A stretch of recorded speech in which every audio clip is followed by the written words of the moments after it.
friends! What's going on, guys? My name's Kai. Welcome to the Sober Living channel. Tonight I will be answering all of your questions that you have sent in over the last 2 weeks. But before I get to that, I just want to let you know that I am 347 days sober today.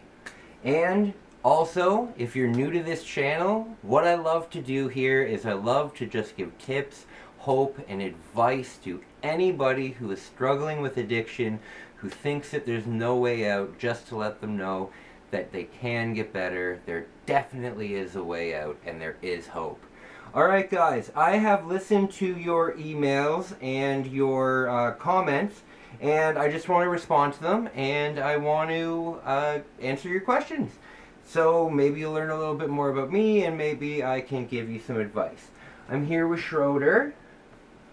He's had enough of me today, though. We went and watched baseball, and yes, he's had enough. Okay, some of these questions, if you see them in the comments and I don't say them, if I don't say them verbatim, I'm just condensing them a little bit for time, but I'm asking the same question. Okay, guys? Alright, getting started. Computer Solutions says, I'm not a social guy, and I work online, and I have a porn addiction. I have installed porn blockers, and I try my best to socialize. I can make it through the day without watching porn, but whenever I'm alone, my brain begins to wander. I bypass the porn blockers. Sometimes I'm able to overcome this feeling, but sometimes I can't. What advice can you give me? I also have a girlfriend who is very supportive of me. Okay, so buddy, Computer Solutions, what I would say is talk with your girlfriend. I would say if have her set up the accounts, not the accounts, but have her set up the passwords so you can't just bypass them, and yeah, have her be in control of the passwords and stuff like that. But the main thing is stay active, man. Stay active. If a lot of guys all over the entire world will tell you, when you're bored, that's kind of just what you do, man. So when you're bored, find something to do. Stay active, play a sport, go outside, go running. Try your best to stay active. And you said you have a girlfriend, which is wonderful, and she said she's supportive. Have a good sexual relationship with her. I don't know if you guys are there yet or anything like that, but if you are there, having a good sexual relationship is just as much of a healthy relationship as many other parts of a relationship. So having a good sexual relationship can definitely help your urges to always be wanting to watch, something else. Other than that, for people that are out there suffering from the same thing, I would say do your best to, again, be active. It's tough with porn because it's basically everywhere, and porn can really be, like, what is porn? People look at, people can consider a lot of things that attractive, you know what I mean? So that being said, try just to be active, try to distract yourself, have somebody else set up a blocker for you. And remember, always remember that if you have a problem with something and you want to better yourself, nobody's ever going to put you down for that. So never feel like reaching out to your friends or your family or your doctor. Never feel like that you can't do that, especially with like your parents. You can say, I know it would be like a little bit of an awkward conversation, but I've had plenty of awkward conversations with my dad, and when my mom was alive, I had plenty of awkward conversations with her too. So that's it. Don't worry too much, guys. Next question. From After the Storm. What was the moment you knew when you were ready to get help? I think you're trying to ask, yeah, when did I know that I needed to get help? But there was two times. The first time was I was, I passed out on my walk home from a bar that was only about 100 yards away from my house. I told this story um, in my story videos, and I could only make it maybe 20 yards before I just had to sit down, and I told my friends to just keep walking home, and I ended up passing out on the floor on the street, and I was urinated on, beaten up, and robbed. And that was the moment I knew I had to go to rehab the first time. The moment I knew I had to go to rehab the second time was now. I'm going to open up more about this story in my next chapter of my story, but basically I was this close to getting a job in the army, specifically in the Navy as a bosun. I went through the entire process. All I needed to do was have the final interview. And right when the reality hit me that, I had passed all the tests, I had passed everything I needed to pass, and I was just doing the final interview. When that reality hit me, my grandmother had been telling me for about 2 years at that point that she would send me to rehab because she was so worried about me. I finally took her up on the offer at that point. The reason why wasn't because I was scared of going to the army or because I had to get clean of going to the army. I was actually going to commit something absolutely horrible once I got to the army. And I'm going to talk about that in my next video. And right when I realized that I was going to do it, I realized I had to stop myself. So that's why I went to rehab. And yeah. So that was that. Work asks, how tall are you? 5'10". Don't look into it. No, I'm just joking. No, I'm 5'10". I'm as average height as you can possibly get. John McPally. What type of life partner, according to you, will help in making an ideal family? And tell me something unique about the place you spent your childhood.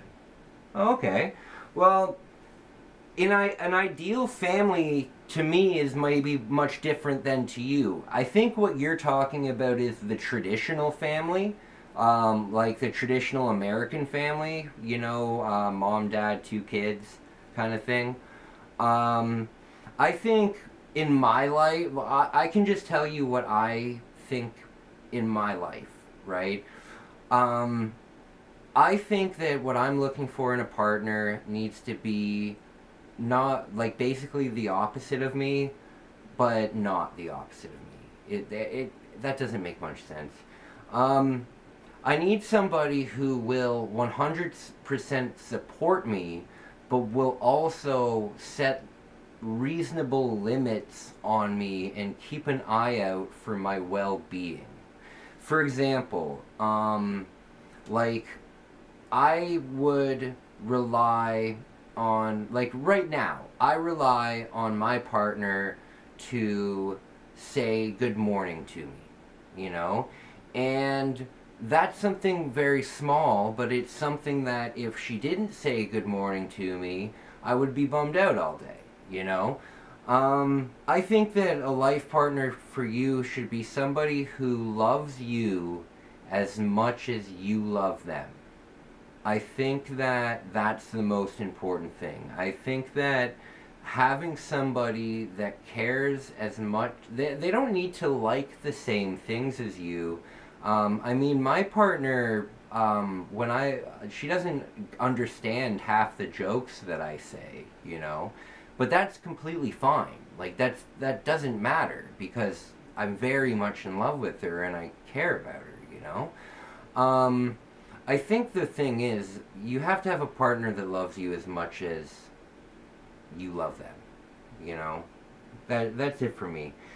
Something super unique about the place I lived at my childhood. I used to live behind a little forest, and there was a little ravine there, and there was a place in the when we were in high school. Me and my friend group. I used to be like the leader of my gang, right? Like the Goonies, right? I was the leader, and we had this little area in the forest, and we did this from when we were like 13 until we were like 17, and we had this area in the forest behind our house, and behind my house, and we would have these huge bonfires there, and we would blast music there, and we would drink underage and do drugs, and we would do this for like 4 years straight, and we got busted twice, and we called it the Pent because we had to move the location 5 times, not because we kept getting busted, but because we kept running out of wood because we took all the trees down. But that was a wonderful place to grow up for partying. Yvette asks, when you were drinking, were you a functional alcoholic still working every day and getting on with everything, or were you unable to? Did your alcoholism get to the point where if you didn't drink you were sick?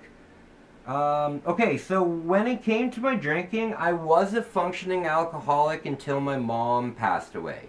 And even even though after my mom passed away I was working, I could only work a max 6-hour shift before I would like go into absolute panic attacks and have to go home. So I don't consider that a functioning alcoholic. I was a functioning alcoholic until my mom passed away, and then when my mom passed away, I was not in any way a functioning alcoholic at all. At all. And yes, if I didn't drink, I would get sick, and if I didn't drink, I would have seizures. And but the thing was, I would, the doctors told me, because I would be in the hospital, right? Because there would be times where I would have my suicide attempts. And when I would have my suicide attempts, they would put me on a Form 1. And when you're on a Form 1, you're not allowed to leave the hospital. The Form 1 is, yeah, that's what I'm saying. A Form 1 in Canada, you're not allowed to leave the hospital for 72 hours until you're 100% evaluated by the doctors. So for that time, you're not drinking. I'm on seizure watch and all of that kind of stuff, and they're pumping me full of medications for seizures. So 100%. But I never had seizures when I wasn't drinking because I never went more than 6 hours without drinking. If I went to bed at 6 p.m., I would wake up at 2 a.m. for an hour just to drink, and then I'd go back to bed to wake up at like 10 a.m. I would never go more than 6 hours without drinking. Gilbert, how do you deal with having driven people away that you miss now? How do you deal with have driven people away that you miss now that you have more clarity on things? I don't really. I've made my peace with the the people that I've driven away. I've made my peace with, and the people that I used to hang out with when I was drinking, I don't ever want to see them again. And I avoid places in town in my town because I see them and they say, "Oh, hey Kai, like, hey, like, I haven't seen you in a while," and it's like I don't want anything to do with them at all. The people that I've wronged, I really only wronged myself because my alcoholism, I wasn't like a raging alcoholic. I was much more of a self-destructive alcoholic. It was much more about me just imploding rather than exploding. So it was more about yeah, but I said my apologies to the people that I needed to, and they forgave me, and I'm very, very grateful for that. Um, have you always struggled with your eating and your diet? I have not always struggled with my eating and my diet. I have struggled with my eating and my diet ever since my cancer. While I had my cancer, I had a feeding tube in my because I had orbital bone. I had cancer in my orbital bone, and they took out all these teeth, and my jaw was broken. So the entire time I was in the hospital, I wasn't just recovering from a big shoulder surgery where they took the shoulder blade out and they put it into my orbital bone. I was also recovering from a jaw surgery. So I had a feeding tube in, and my stomach shrank from being on a liquid diet for so long. So after I came out of the hospital, I barely could I could still eat, but my portion sizes were much smaller. And then I just started drinking. So basically I just continued my liquid diet. And then I just spent years of binge drinking. So I was barely eating anything.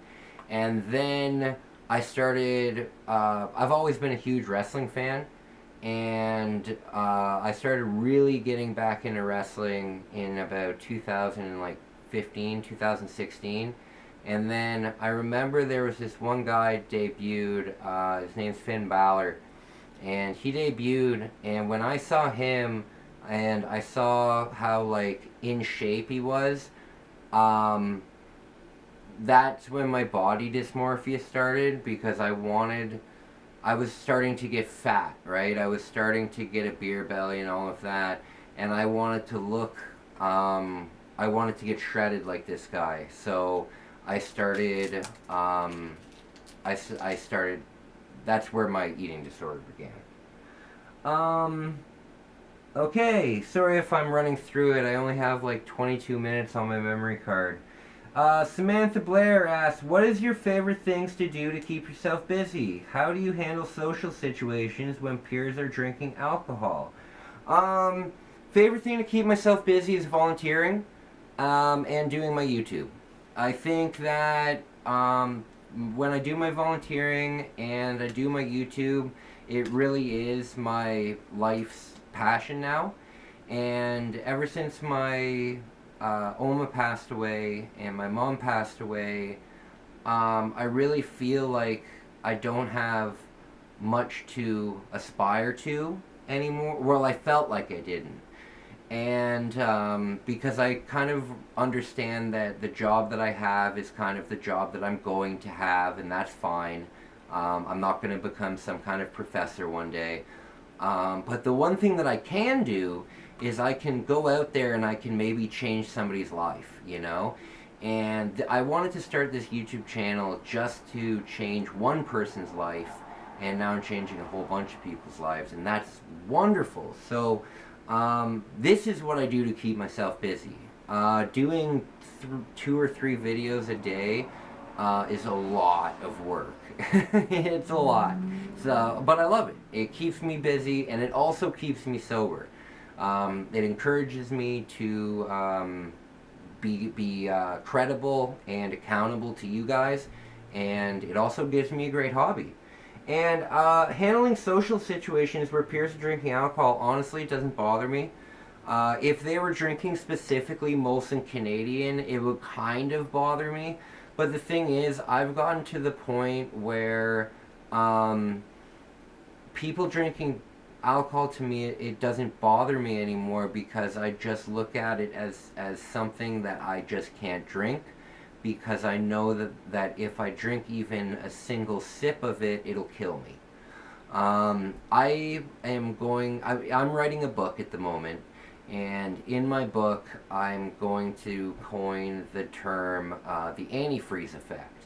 And the term basically describes how you see those bottles of antifreeze at the gas station or at Home Depot, and they're bright colored and they look like, you know, lime Slurpee or something like that, like the color.